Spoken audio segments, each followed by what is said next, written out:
demonstrate crimping with this male bullet connector. Here's a small length of wire, and as you can see, I've stripped away a little of the sheathing to reveal the copper within.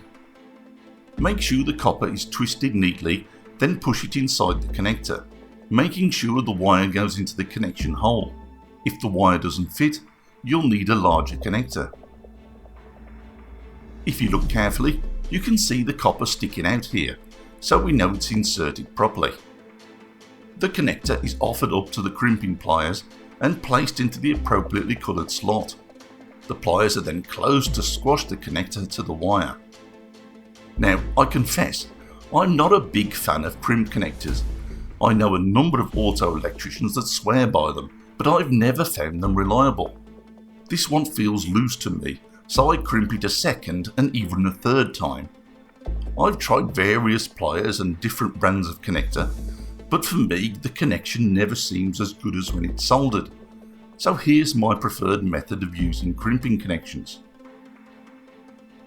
I'll use this male bullet connector as an example, and I start by removing the plastic cover.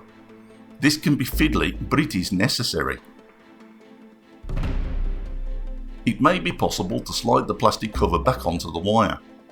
If not, insulation tape will be required later.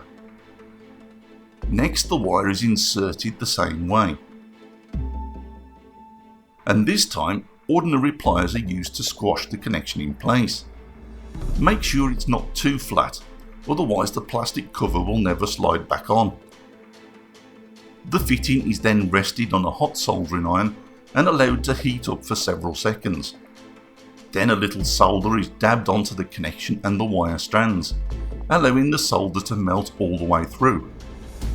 The connector is then pulled away and dragged across the iron to prevent any lumps of solder forming.